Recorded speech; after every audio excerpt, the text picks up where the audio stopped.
going to be starting out revisiting an old school Canary Cry News Talk obsession, and that's the birds aren't real, which, look, we've got some actual analysis and deconstruction to bring to you about that today. Then we'll be checking in with the volunteer hackers and, again, what's going on in Ukraine, the Ukraine conflict.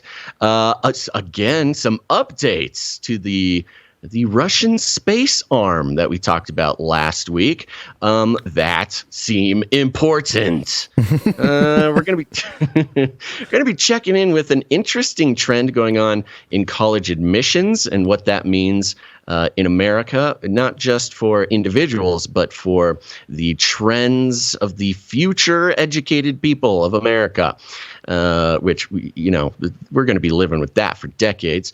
And then, of course, we'll be getting into COVID, WACG, and Antarctica at the end of the show. So stick around. But for now, we're going to be starting out with our lead stories. Do you hear that, Basil? Do you hear those birds? Yeah, oh, yes. Well, it's a common sound here on Canary Cry. Sure, but you know what they say. Every bird alive is a government surveillance drone. All 12 billion birds in the United States are artificial. Birds aren't real. It's true. Back at it. Never left, by the way. This movement has been going strong since like 2016 or 2017. Yeah, so I have a couple clips here. Birds Aren't Real was featured on 60 Minutes, which is kind of a big deal. And I cannot believe it. Yeah, well, this 1 minute clip explains sort of the breakdown of what the interview was about with the founder of Birds Aren't Real. What bird is most suspicious to you? Really, every bird. How do you feel about seagulls? I don't trust them. I'll tell you that. Have you ever been to the beach and you got some food left over and a seagull comes over and tries to get it? That's not because it's hungry. The mainstream media wants to sell us this lie that, birds are hungry. When in fact, the seagulls are taking your food to bring it back to the Pentagon for DNA harvesting and testing. How do you feel about 60 Minutes? I'm surprised you've decided to sit here with us. I'm not going to go on news shows, but shows about clocks and time, I'm okay with sharing my information with, and I understand this isn't anything like the media. So, thanks for having me on your clock show. With that, he finally broke character, and we met the real Peter McIndoe. You're the person that I've been hearing about but haven't seen. Okay, great. Well, it's wonderful to meet you. Yeah, nice to meet you too. There you go. He breaks character right on screen. Oh my gosh! He couldn't keep the facade of the conspiracy theorist going. The absurdity caught up with him, apparently. Yeah, I don't know, man. I don't know if I respect that very much. He shouldn't have broken character. Yeah, you need to lean in, especially if you're on 60 Minutes. You got to lean in hard. But let's hear a little bit more from 60 Minutes. The origin story of Birds Aren't Real. How did it come to be? The idea was an accident. The day after President Trump's inauguration in 2017, McIndoe was hanging out with friends in Memphis on the roof of a building when they heard demonstrators in the streets below. I remember thinking it would be very interesting if someone was in this situation with a sign that had nothing to do with anything that's going on here. And so how did you get to Birds Aren't Real is the thing that's on the sign? I don't even know. It was just the most absurd thing I could think of. I'm angry and I'm here to protest. Sign in hand, he took to the streets of Memphis, ad-libbing a stream of absurdities. Wake up, America! Birds are not real, they're a myth, they're an illusion. Thank you for your time. His friends, Lauren Kirstel, Allie Perkins, and Jenny Bailey couldn't believe what was coming out of Peter's mouth. They're not real, they're fake. Peter just goes all out, and he just starts screaming random stuff off the top of his head, just whatever he thought of in the moment. And it's not scripted. He's just 100% improvising this moment. Yeah, he's like, birds aren't real, they're a lie, and just whatever would come up to his head, he'd say it. It was just incredible how he created this whole character and personality off the bat. His improv quickly. was... Yeah, it's just impressive. We're like, where did this come from? There is a pandemic happening! Peter's friend Allie innocently posted... Allie? Sorry. Allie? I don't think that's Dame Allie. I don't think it's Dame Allie. She wouldn't do that to us, but right. another Allie, imposter. There's a pandemic happening! Peter's friend Allie innocently posted a video of that day online, and then everything changed. Birds are not real! So I'm getting pictures sent to me of birds aren't real graffiti and birds aren't real chalkboards, and seeing. Here's where I start thinking, okay, they see this phenomenon on the internet. Is this where the intelligence agencies step in? They start encouraging people to make posters and graffiti and, or was he part of the whole thing? Or it's all part of the whole thing? I feel like you're jumping the gun a little bit. I don't think so. This is when I started thinking, like, wait a minute here. Chants in cafeterias and stadiums, like birds aren't real at high schools. Did you think at that point, like, this is awesome, or what have I done? I remember being fascinated by it. I remember thinking, okay, why do people identify with this so much? And just thinking, like, there was this energy in Memphis for this idea, and that I would always regret it if I didn't lean into that.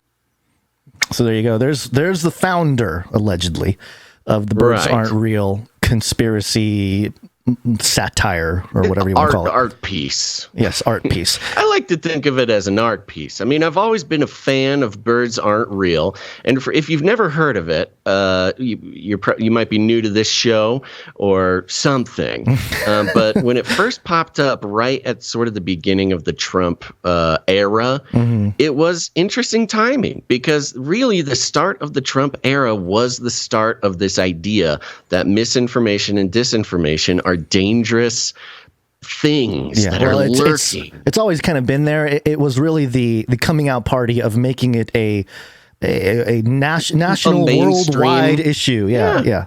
Right. A mainstream enemy of the people. Right. Was this idea of misinformation, disinformation, and conspiracy theories. Now, of course, conspiracy theory being a derogatory term for decades, but it really was the Trump era that mobilized this movement against anything that did not line up with the sort of mainstream narrative. Right. And Birds Aren't Real, I always loved it. It was funny. It was, I think, even as sort of an art piece, I think it said a lot of great things just about, I don't know, the propensity to question reality.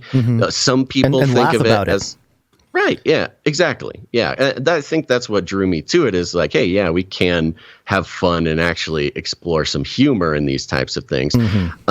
There tends to be, in my opinion, too quick of this idea that, like, oh, they're making fun of conspiracy theorists, something like that. And people get offended by it. I think maybe we need to be a little bit slower to be offended by it, and a little bit quicker to sort of deconstruct the whole thing. What's going on? Yeah, what's the real thing going on behind the scenes? And one of the interesting things about this is this fella, you dug up in this interview. It's in this 60 Minutes piece. Yeah, we're about to play it right now. You wanted me to play it first? To lay out real quick, just some of the timing. He came up with this in early 2017, January of 2017. Yes. And that timing is important to keep in mind during this next clip. Yep. Okay, here we go. McIndoe's co-conspirators, Claire Cronus, Cameron Kasky, and Connor Gatos, say it's become an outlet for a generation that's been surrounded by conspiracy theories. It's an opportunity for, I think, our generation to laugh, to make fun, to kind of be like, look, here's like a laundry list of things that haven't come true. You've been lying to us, so we're going to lie to you back, and we're going to do it in a way that really is funny. Is there any danger of adding to the noise? Always. We want to make sure we're not using language. So that idea of you've been lying to us, so we're going to lie to you. Yeah. I thought that was a very interesting, it was almost like a non sequitur. Now, did you edit that? No. That context out. This is exactly how it was published on 60 Minutes. Yeah, they just did. They kind of left out some interesting context, because there could be a couple things being said there, and I think in classic sort of legacy news fashion, they are leaving it a little bit open to interpretation for the purposes of whoever's watching it can identify with it. Right. Because when I hear him say that, I hear, yeah, the government and the news has been lying to us. And so, yeah, we're just going to lie right back to you. But I could see how a mainstream sort of narrative, congregant might think, oh, he's talking about conspiracy theorists. Right. He's fighting conspiracy theory. That's how this whole thing is framed. He's talking about Alex Jones. Right. Which will be relevant in a second. Yeah. Okay. Lying to us, so we're going to lie to you back, and we're going to do it in a way that really is funny. Is there any danger of adding to the noise? Always. We want to make sure we're not using language that actually harmful and hateful conspiracy theories use to target people. Hold on. Isn't that exactly what the mainstream media does? Use conspiracy theories to harm others? I mean, no, not even. It's not even about the conspiracy theories. It's about the language. Right. It's about the language they use.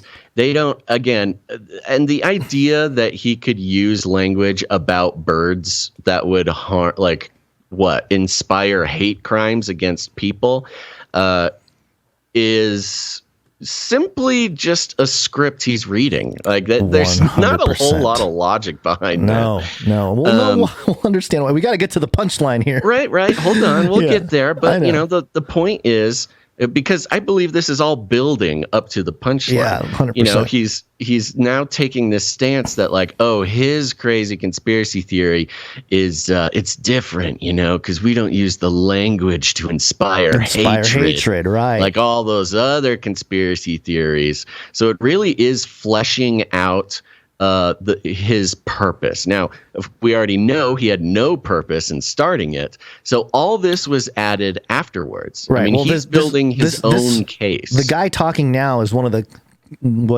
60 Minutes called co-conspirators. Right. Okay, so let's continue on with this. I want to make sure we're not using language that actually harmful and hateful conspiracy theories use to target people. Cameron Kasky would know. Well, I've been targeted, doxxed, and harassed by QAnon before. We're the mass shooting generation. They just cut right to a younger version of him. That's what that transition is. QAnon before. We're the mass shooting generation. We first met Kasky in 2018 after he survived the horrific shooting at his Parkland, Florida high school, where 14 classmates and 3 teachers were murdered. He's a Parkland shooting survivor. He's a Parkland kid. And whoa, I know. I mean, the connection there, if you're talking about Parkland connections, it was Parkland that got, Alex Jones destroyed in as far as his previous sort of form of his empire. Right. He's still, going bankrupt right now because of the Parkland shooting, stuff that he put out. You've also got people like David Hogg, now famous public figure. Yeah, it's important to note that this happened February 14th, 2018, so nearly a year after Birds Aren't Real started. So yes, so that's right.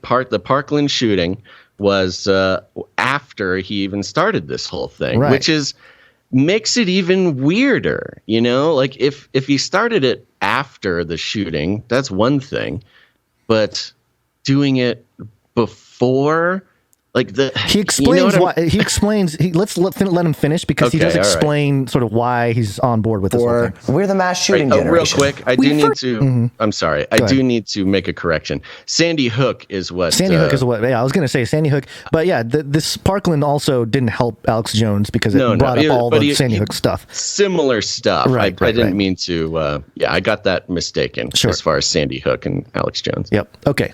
Here we go. First met Kasky in 2018 after he survived the horrific shooting at his Parkland, Florida high school, where 14 classmates and 3 teachers were murdered. Welcome to the revolution. Kasky helped create March for Our Lives. They show him on a podium saying, "Welcome to the revolution" in front of it's got to be tens of thousands of people. I mean, this guy's like groomed to be a politician or something. It's crazy. Right. All right, let me keep going. An organization that calls for stronger gun laws. My friends and I were called crisis actors, and I kind of had this strange perspective on conspiracy theories because the internet was telling me that my father and grandfather were child traffickers because they're adoption lawyers. Isn't there part of this that's just saying simply, look at all these conspiracy. Well, before we finish up here, that's the only reason why he was like against conspiracy. He didn't do any deeper thinking about this. This is just, the internet says that all, what is it, child trafficking law, whatever, what was it? What was his something? The lawyers, the adoption lawyers, yes, are pedophile trafficker people. So therefore, you're saying my father and my no, I don't. It's just such a shallow. Well, I don't reasoning. know. Maybe he had maybe people were reaching out. I mean, that sounds like something that, a connection somebody would make. Sure. But yeah, I mean, it's just an interesting setup. I mean, he starts it at the beginning of the Trump administration as allegedly as some sort of absurd art piece against conspiracy theorists and Trump. And then Parkland happens the folling year, and he becomes the center of attention. Different guy.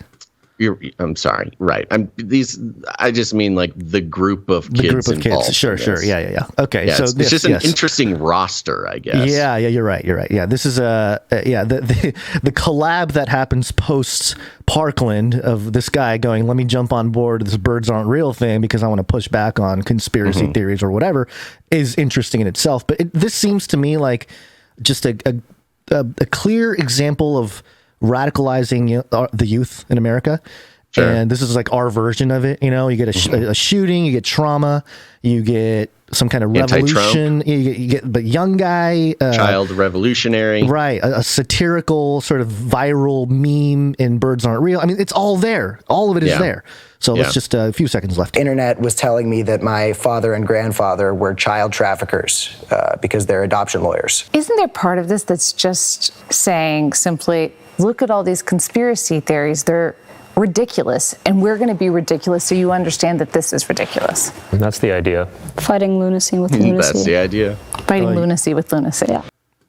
The girl in the middle says nothing until the very end. Fighting lunacy with lunacy is what she says. That's a tagline right there. It is. I know. Yeah. Which is interesting because it's giving license to lunacy, and it's almost like, well, and this is true, like we don't know what's satire and what's not anymore. Things that were satire when we started the show, are completely a few true. years ago, are completely true now. So it's just very fascinating. Notice how also wrapped up in this, you've got Q references to Q. References, yep. Just a nice little trigger there. Yep. And also, I mean, references to Pizzagate. They don't say the name, right, but, references to Pizzagate wrapped up in there. So it really is like this perfect little gift basket. Yes, it's a package. That is Birds Aren't Real. That includes, your artisanal jams and crackers and smoked Gouda, but also Q, Pizzagate, Parkland shooting, and Trump. And so, it really does, whether or not the origin story is true or not, it is a really well packaged little social engineering device that they have here. Especially, and the fact that it's funny. It truly is funny. Makes it incredibly effective, I think. Well, there's multiple. Yeah, it's become multi-layered. It's like meta with like the joke within the joke, and then people get lost. But this guy here that I forget his name. I should get his name right. But that the guy we just heard from. I mean, this guy's like serious. He doesn't laugh once. I mean, he's serious the whole time. He's the Parkland shooter survivor guy. I mean, he's really serious about this whole Takes thing. It very seriously. So it's I don't know. It'll be interesting to watch some of these people and see how they get used in the system.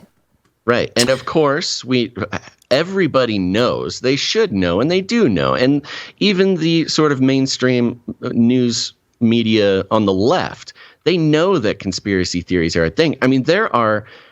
I'm sorry, not conspiracy theories. They know conspiracies.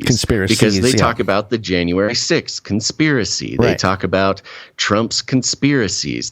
Chris Shilzilla is almost his own sort of conspiracy theorist of bringing up, left-wing mainstream conspiracy theories, especially when it comes to Trump and the right. But it is this idea that, just like they said, lunacy with lunacy, framing anything that is not supported by the mainstream narrative is lunacy and equivalent to birds aren't real. Whether it's Q, whether it's Parkland, whether anything. it's whatever. It's very useful.